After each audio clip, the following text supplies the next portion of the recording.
Jesus. Acho que nem precisa dizer seja bem-vindo, porque o Espírito Santo já disse a cada um de vocês, seja bem-vindo. O Espírito Santo já disse a cada um de vocês que bom que você está aqui. Que bom que você está aqui nesta manhã. Oh, glória a Deus. Aleluia. Louvado seja Deus. Glória a Deus. Esta manhã que nós estamos reunidos para comer da carne de Jesus e beber do seu sangue. Aquele que se entregou por mim e por você. Amém. Todas as pessoas terreno um dia têm que passar pela morte, mas este não tinha que passar pela morte, e a morte não tinha absolutamente nenhum poder sobre ele, mas esse escolheu morrer por mim e por você. Amém? Por mim e por você, quanto você é importante. Jesus morreu por mim e por você, porque nós, sim, pecadores desgarrados, destituídos da glória de Deus, sem poder sair deste lugar. Sim, é verdade. Mas Ele também morreu porque cada um de nós temos um valor que não se pode comparar. Cada um de você tem um valor que não se pode comparar. Este valor custou ao Pai deixar por um breve tempo, um período, aquele que todas as coisas foram feitas por meio dele, deixar o céu, deixar a sua glória, se esvaziar e vir ser um como eu e você, e escolher morrer por mim e por você. E este é o caso, este é o motivo que nós estamos aqui nesta manhã. Se nada disso tivesse acontecido, não estávamos aqui nesta manhã. Não estávamos a compartilhar da comunhão do corpo e do sangue do Senhor Jesus. E não estávamos também aqui com boa mente. Quantas as pessoas que desejam viver uma vida que possa honrar até mesmo a si mesmo, e depois sua família, sua casa, seus amigos, seus meios sociais, seu trabalho, e não consegue. E você está bem contigo, está bem com o Senhor, está bem com o seu irmão, e está em comunhão aqui, e está alegre, porque você sabe que há uma vida de Deus operando dentro de você. Amém? Amém. Glória a Deus. Aleluia. O Evangelho de Mateus, no capítulo de número 13, e eu vou ser rápido hoje, no nome do Senhor Jesus. Se der tempo, no final vamos cantar esse hino novamente. Glória a Deus. Aleluia. Mateus, capítulo de número 13, o versículo de número 24 até o 30. E depois o 37 até o 43. Glória a Deus. Louvado seja Deus. Vamos lá. Outra parábola lhe propôs, dizendo: o reino dos céus é semelhante a um homem que semeou boa semente no seu campo.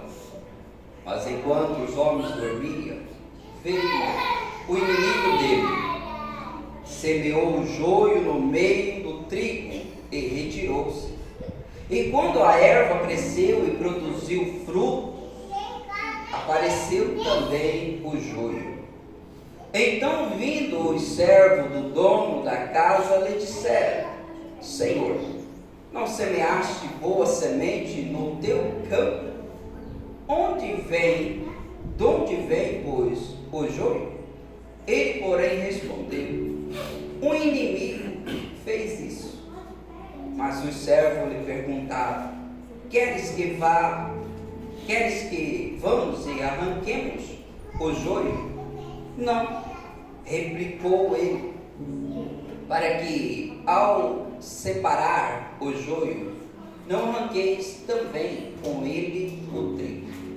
Deixai-os crescer junto até a colheita. No tempo da colheita, direi aos ceifeiros: ajuntai primeiro o joio, atai-o em feixe para ser queimado, mas o trigo recolhei-o no meu celeiro. O 37. Ele respondeu: o que semeia a boa semente é o Filho do Homem.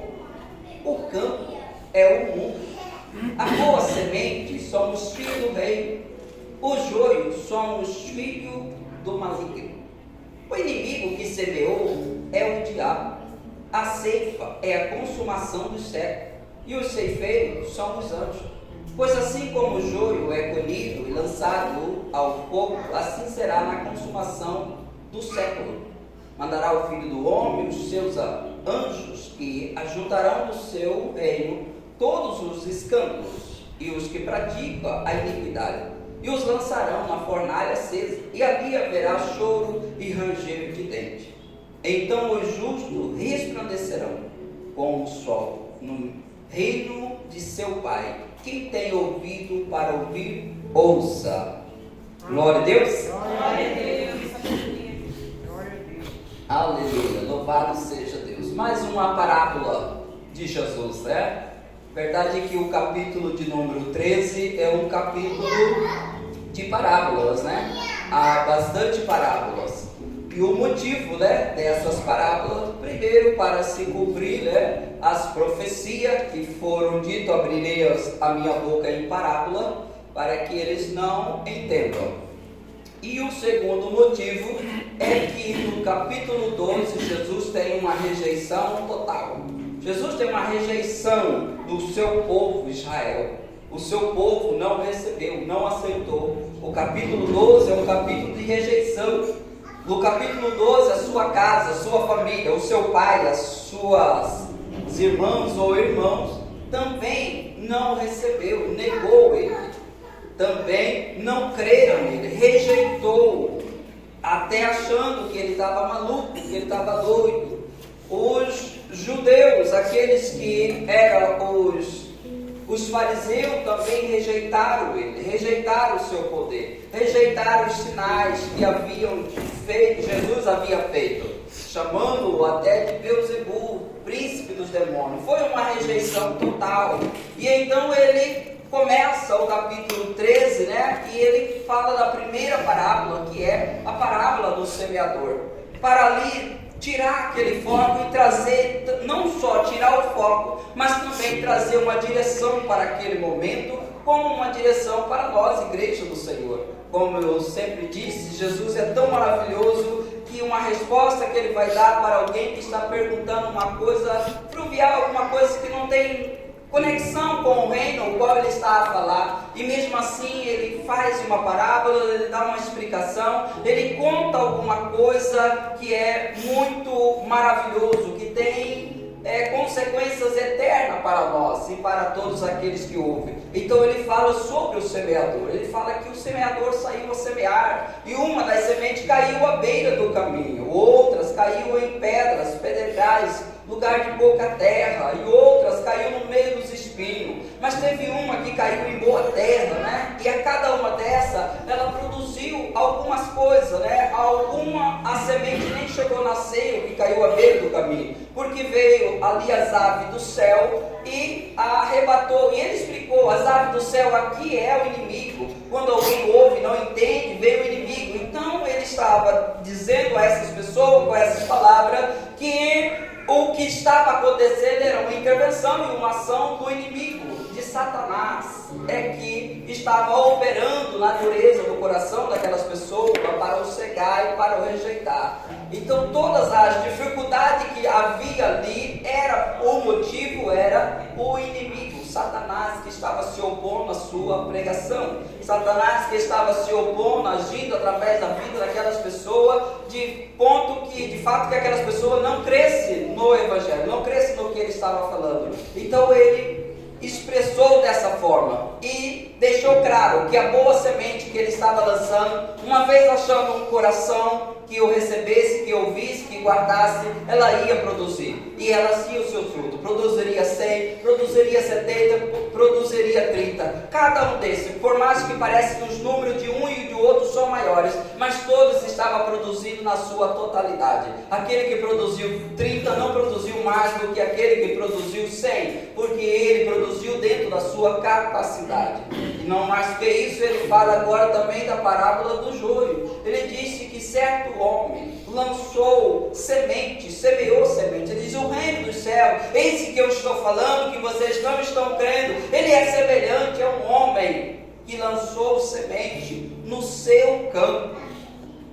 E enquanto dormia, veio o inimigo dele. Enquanto dormiam os homens, veio o inimigo dele e semeou a semente do joio junto.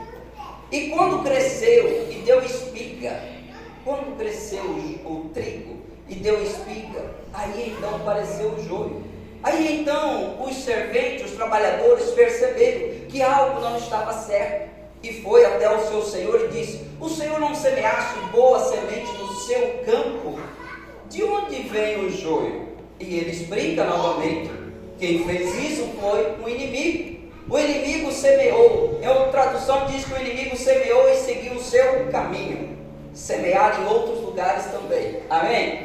Então ele disse: o inimigo semeou. E aí os serventes, mais do que depressa, tentando resolver a situação, tentando tirar o problema dali, ele disse: mestre, quer que vá? Ou o Senhor quer que vá? E arrancamos então o joio que está no meio. E ele disse: não, e dá a explicação: não arranque, porque você pode juntamente arrancar também o trigo junto. Deixai-o crescer até a época da colheita. Na época da colheita vamos resolver, porque na época da colheita eu vou dizer aos ceifeiros que primeiro junte então os joios, amarre os feixes, lance fora, e então depois traga o trigo para o celeiro. Amém, irmãos? Amém. Aqui nós vemos como o inimigo tem trabalhado em vários lugares, e nossa mente, nosso espírito ou discernimento tem que entender que em todos os ambientes que nós vamos estar a enfrentar o inimigo da nossa alma. Ele não está só na igreja, ele está no lar, ele está na casa, na empresa, ele está em todos os lugares, ele está aí. Mas quando ele fala aqui do campo, no seu campo, embora a explicação diz aqui que o campo é o mundo, ora, e há muita narrativa para tirar o texto por meio, por causa dessa explicação, que o campo aqui é o mundo. Há muitas narrativas que diz que essa parábola não serve para a igreja, que esta parábola está a se referir ao mundo, e isso não é verdade, porque Jesus disse que o reino dele não é deste mundo. Ele disse que o reino dele não é deste mundo. Quando ele estava a orar pelos discípulos ali em João 17, ele disse que ele estava deixando o mundo. Pai, eu estou deixando o mundo porque eu não sou desse mundo, eu não pertenço a esse mundo, e eles também não pertencem, por isso eu oro por eles. Eu não oro pelo mundo, mas eu oro por esses que tu me deste do mundo, que era seu, mas o Senhor agora me deu, e eu vou para ti e peço que o Senhor o guarde. Os versículos a seguir, ele continua a oração em favor desses discípulos, que também é a oração em favor de nós, né? Ele continua dizendo: eu não quero que o Senhor tira eles do mundo, não quero, mas eu quero que o Senhor guarda eles do maligno. Amém? Então não tem nada a ver a dizer que essa parábola é para o mundo, essa parábola é para a igreja. Glória a Deus. Essa parábola é para a igreja, porque o mundo não é de Jesus. Quando a gente olha as epístolas de João, ele disse que o mundo jaz no maligno, e se alguém ama o mundo, o amor de Deus não está nele. Então não faz sentido dizer aqui que é o mundo, mas é a igreja, e a igreja está onde? Está no mundo. A igreja está no mundo, a igreja está aqui no mundo, e é aqui que nós vamos caminhar. E essa parábola é um ensinamento para nós, é um ensinamento para nós aqui que estamos na igreja. Nós sempre vamos deparar com esse tipo de sementes. E às vezes, amados irmãos, eu nem sei qual é a semente, assim como foi naqueles dias. Vocês lembram que quando Jesus estava a ser traído, ninguém sabia de fato quem seria o traidor. Quem seria? Eles perguntavam: é eu, Senhor? É eu? obviamente que não havia ainda descido o Espírito Santo, e a Bíblia agora, ela diz, depois da descida do Espírito Santo, que nós temos a unção do Espírito, e esta unção ensina todas as coisas, e pela unção também nós identificamos. Mas uma pessoa também, mesmo que ele esteja na luz do Senhor, se ele não se cuidar, eu posso retornar novamente ao lugar de onde outrora saí. Então, nós devemos estar sempre cuidando. É o que diz a epístola do apóstolo Pedro, dizendo que nós deveríamos andar vigilante, porque o diabo, nosso inimigo, anda ao derredor, bramando como leão, tentando a quem ele possa tragar. Amém, irmão? Amém. Então é inevitável que o joio vai acontecer, vai aparecer. O joio sempre vai aparecer, seja na igreja, seja na casa, na família, no trabalho, aonde tiver ele vai aparecer. E a intenção do joio, como nós vemos aqui no texto, não é assumir o lugar de ninguém. Porque se fosse a intenção do joio assumir o lugar do trigo, ele aparecia antes do trigo, mas ele não apareceu. Ele apareceu exatamente quando o trigo cresceu espiga. Em outra tradução diz quando deu espiga. E aqui onde nós lemos, quando produziu. Amém, irmãos? Amém. Ele apareceu quando o trigo produziu. E é exatamente neste lugar que o joio vai aparecer. Exatamente aí. Por quê? Porque ele quer tirar a credibilidade do testemunho seu, do testemunho da igreja. Amém? Amém. Da igreja. O testemunho que a igreja apresenta da pessoa bendita de Jesus Cristo, é isso que o joio quer tirar. É como aquela palavra que Jesus disse para os fariseus: vocês não entram e não deixam os outros entrar. Eles não vão entrar, mas eles têm uma capacidade de parar de alguma forma na porta para não deixar o outro entrar, para não deixar o outro ouvisse as palavras que Jesus estava a dizer. Amém, irmãos? Amém. Glória a Deus. Glória a Deus. Então sempre vai ter. Agora, uma outra coisa que nos ensina muito aqui, irmãos, olhando o texto, é a dedicação aqui dos servos. Porque quando os servos identificou que algo estava errado, rapidamente eles quiseram arregaçar as mangas e trabalhar, e de dizer ao Senhor: querem que arranquemos o joio? E o Senhor desses serventes, trabalhadores, disse: não. Porque vocês podem não discernir corretamente, você pode arrancar junto com o joio o trigo, porque eles são muito parecidos. E talvez só tenha um tempo de nós o discernirmos, como a parábola diz, na época da colheita. Só na época da colheita. Eu já vi um vídeo das pessoas pegando o trigo e amassando ele assim, fazendo assim, e eles soltam o grãozinho. Mas eles amassam, né? Quem já viu? Eles amassam o joio e não tem nada. É só palha. Ele não tem interesse em produzir nada, porque ele sabe que não vai produzir absolutamente nada. Mas voltando aqui para esse servente, eles queriam arrancar imediatamente. E às vezes é nós também. Quando a gente olha e vê algo errado, a gente quer rapidamente ir lá e querer resolver aquilo, arrancar aquilo lá, tirar, falar alguma coisa. E Jesus está dizendo: não faça isso, porque você pode arrancar um trigo junto, outro pode ver isso aí e fazer com que esse trigo saia. Mas muitas vezes não é o trigo que você pode arrancar, talvez o trigo é você, e você pode também se machucar e se desligar, se arrancar. Quantas pessoas ficam ofendidas um com o outro por causa de coisas pequenas?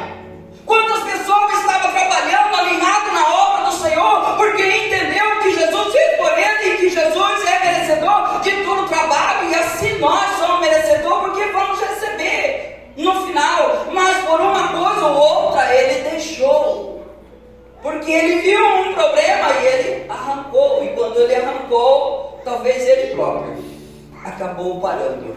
Amém?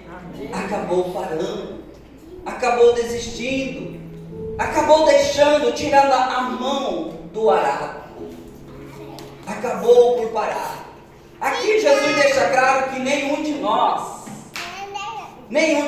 devemos arrancar ou tentar arrancar. Não fomos chamados para arrancar, para chegar, brigar, retirá-lo ele. Agora, não podemos ignorar que uma coisa é você arrancar, outra coisa é você ter discernimento de quem está operando ali. Isso nós, igreja do Senhor, é chamado para fazer, provar os Espíritos e ver se o Espírito de fato é de Deus ou não. Amém? Mas arrancar, não. Retirar, não. Os serventes aqui, os servos, eles querem resolver o problema que apareceu. E assim às vezes a gente vê.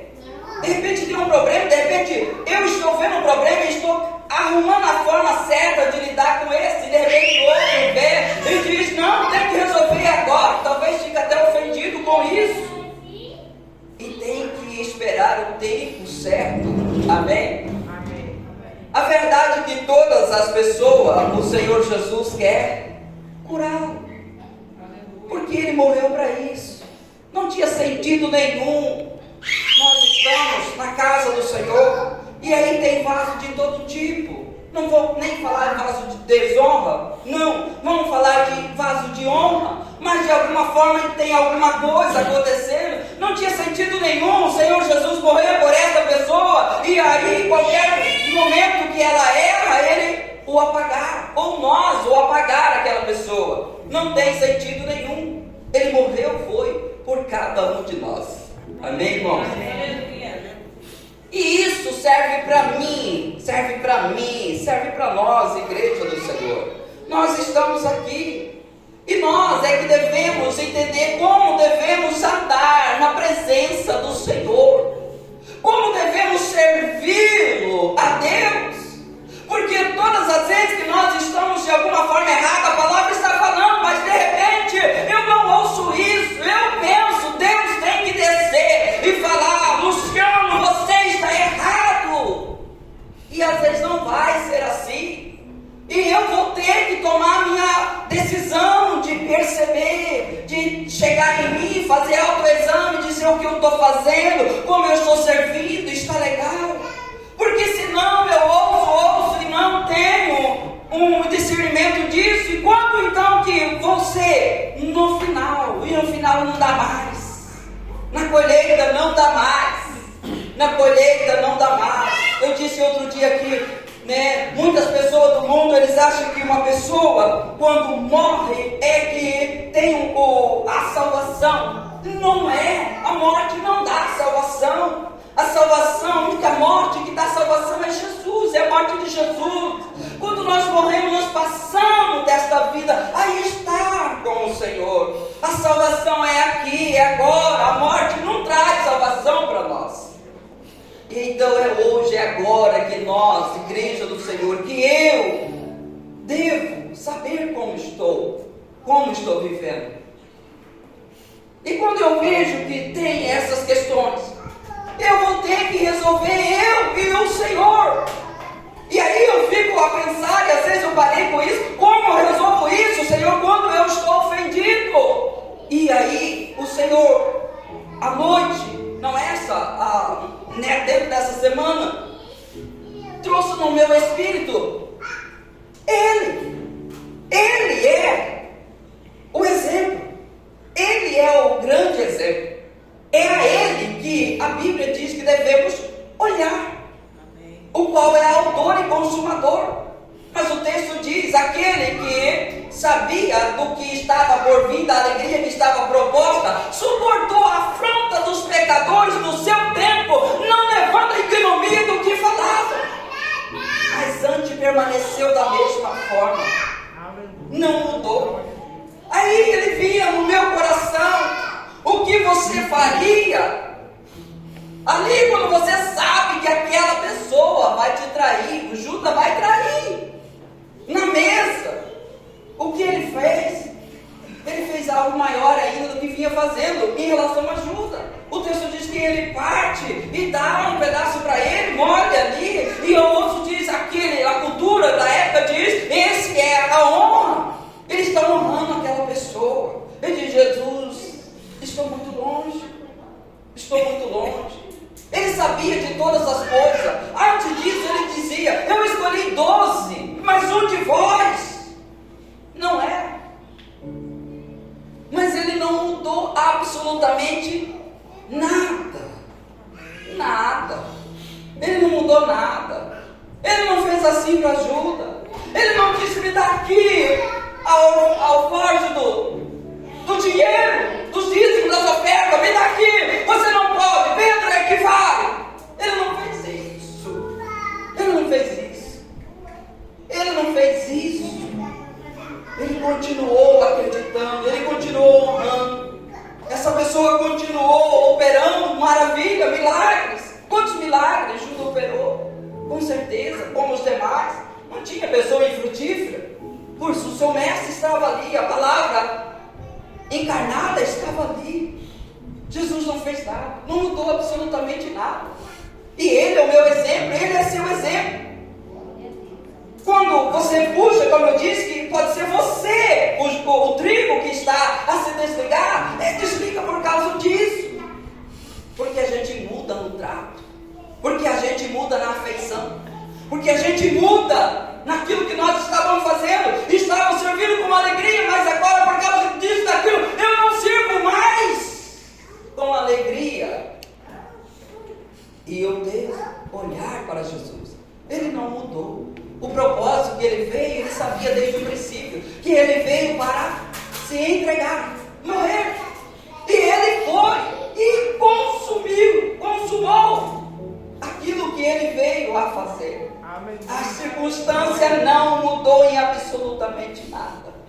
Naquela noite, como diz o diácono João, naquela noite ele disse, eu tenho estado ansioso por esta noite. Eu tenho estado ansioso por estar com vocês esta noite, que era a última ceia, ou a última Páscoa, que após celebrar a Páscoa, é que ele introduz, então, a nova aliança. Depois de ter feito a Páscoa, comido o cabrito, então depois ele toma o pão ali e parte. Este agora é o meu corpo, que é partido por vós. E logo em seguida ele toma também aquele suco e disse, este é o cálice da nova e eterna aliança, que eu faço no meu sangue. Amém. E ele deu a todos. Ele sabia, ele acabou de dizer, esse que mete vai me trair. E ele deu a ele também, não mudou absolutamente nada. Glória a Deus. Pois ele já tinha falado, eu não julgo a ninguém. A minha palavra há de julgar naquele último dia. E às vezes a gente vai naquele embalo que está tudo que vai, mas vai chegar um momento, se eu não paro para ouvir hoje ele dizer como estou o meu caminhar com o Senhor, um dia eu vou ter que enfrentar essa situação, e quando já é tarde, amém, irmãos? Então literalmente, irmãos, esta passagem, esta parábola é para nós, quebrou a incredulidade das pessoas, dizer, sabe, alguns não estão crendo aqui, mas é por causa dos fariseus. Só que eles não são do meu reino, eles não são. Porque se eles fossem do reino de meu pai, eles ouviam a minha palavra e eles recebiam eu. Se Deus fosse o pai dele, eles recebiam ele. E eles não recebem. E talvez muitas pessoas entenderam a palavra, talvez outras não, mas muitas entenderam. E muitas entenderam que a vida dele com o Cristo que estava ali não dependia do fariseu, Anás e Caifás, ou quem é que seja. Dependia do que ele absorvia daquele que estava falando, aqueles que já tinham os olhos abertos, disse, tu tens a palavra da vida eterna. Tu tens a palavra da vida eterna. Aleluia. Aleluia. E com certeza curou de alguma forma naqueles dias a dúvida que havia. Se tu és, por que Aquele que é formado em toda letra, que conhece, pode recitar qualquer versículo da Torá, do Velho Testamento, qualquer versículo, a qualquer hora. Aliás, não tinha versículo, mas qualquer parte ele pode citar, qualquer profeta ele pode citar. Por que ele então não crê em você?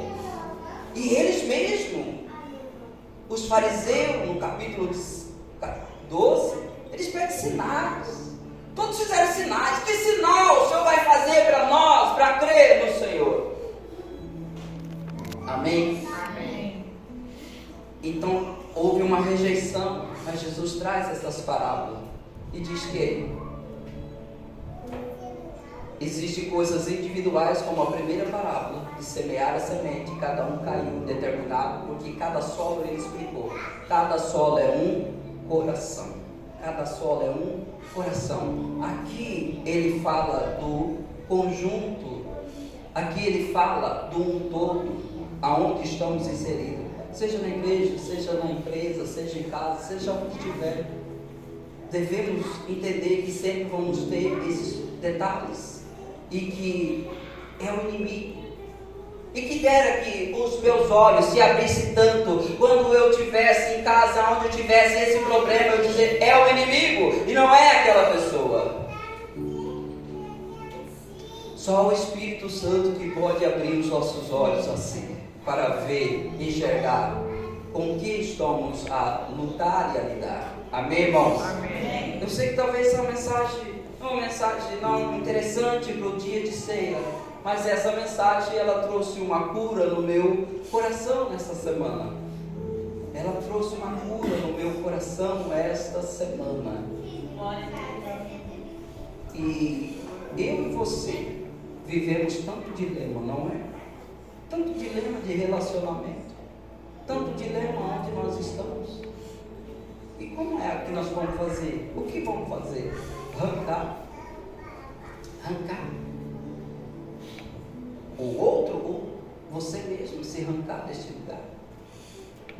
Não, olha para o Senhor Jesus. O propósito que Ele veio fazer e consumou. Não mudou em absolutamente nada. Que Deus coloca isso no meu coração, no seu coração. Vocês, irmãos, membros daqui, membros de outro lugar, estejam olhando para o Senhor Jesus. Olhando para o Senhor Jesus. Olhando para o Senhor, dizendo, Senhor, tenho esse problema, como posso melhorar nessa situação? Como posso melhorar? Me ajude. Sabe de uma coisa, irmãos? Nem eu nem você não conseguimos fazer absolutamente nada sem a ajuda dele. Ele deixou bem claro, vocês não podem fazer absolutamente nada sem mim. É com ele, é com a ajuda dele. É com a ajuda dele. Glória a Deus. E nesse tempo agora existem muitas pessoas que deixaram, né? E diz que não deve congregar, né? Que não deve congregar, que não tem essa necessidade. Várias pessoas, né?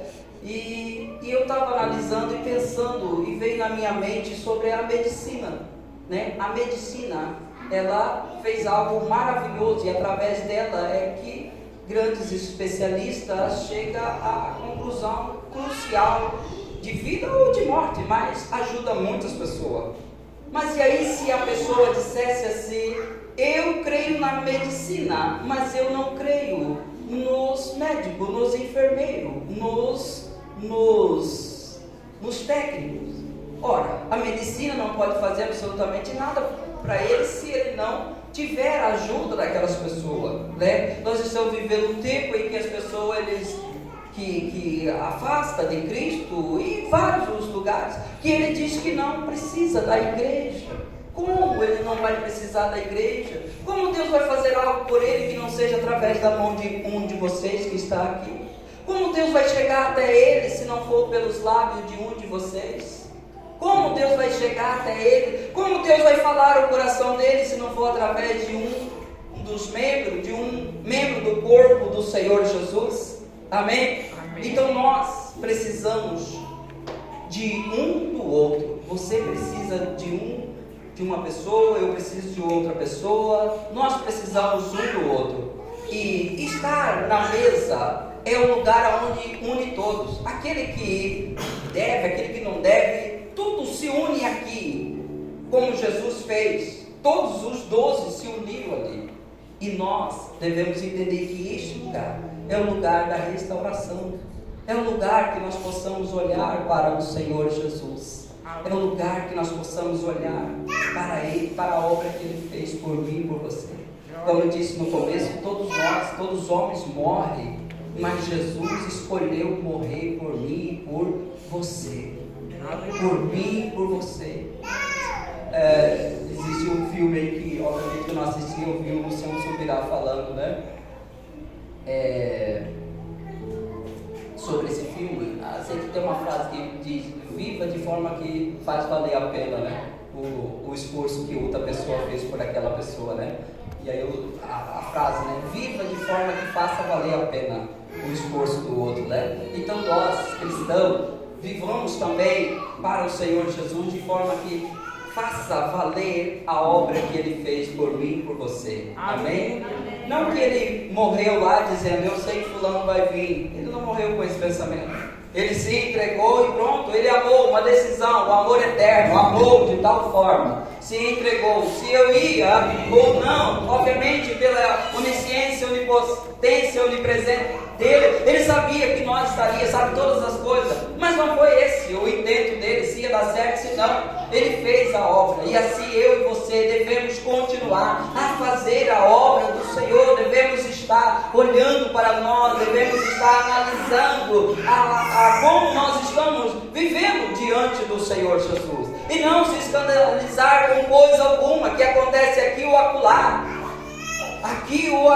em outro lugar, porque eu vi fulano que era não sei da onde. Não importa, irmão, não importa. Esteja com o Senhor Jesus. Amém? Amém. Outro fato que esse texto não é do mundo, irmãos. Por quê?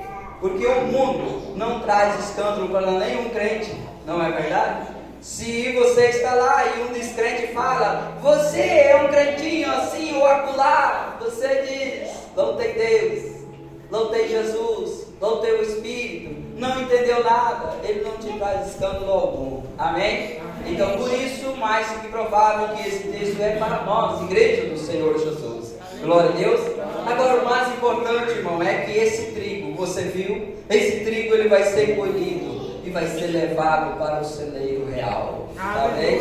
Esse trigo vai ser colhido. Sabe por quê? Porque quem semeou a semente é o Filho do Homem, é o Senhor Jesus. Quem te trouxe, quem te salvou foi o Senhor Jesus. Quem estava a falar quando você estava naquele lugar obscuro era o Senhor Jesus. Foi Ele que semeou a semente no seu coração. Glória a Deus.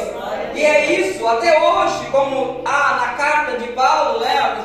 2 Coríntios capítulo 5, o versículo 18, que diz que nós somos cooperadores de Deus, e estamos como se Deus exortasse por intermédio de nós, através de Cristo, dizer: reconcilia-te com Deus, reconcilia-te com Deus. É como se Deus estivesse falando, e essa é a verdade. Quando você está pregando para alguém, é Deus que está falando com aquela pessoa através de você.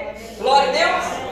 É Deus que está falando através de você. Então continuamos a fazer com zelo a obra do Senhor, a caminhar, a viver de forma digna do seu chamado. Glória a Deus. Glória a Deus. E não há, irmão, qualquer que seja a situação que possa te tirar da presença do Senhor. A única coisa que pode tirar você da presença de Jesus é somente você mesmo, se isolando, se deixando. Mas se você volta, se você volta para Ele, Ele recebe você e coloca você no lugar que sempre Ele quis que você estivesse, no centro, na presença dEle, no coração dEle, no âmago dEle. Amém? Amém. Assim também Ele quer que Ele esteja também no nosso âmago, no nosso interior, no centro. Glória a Deus. Glória. Aleluia. Vamos se colocar de pé em nome de Jesus. Amém.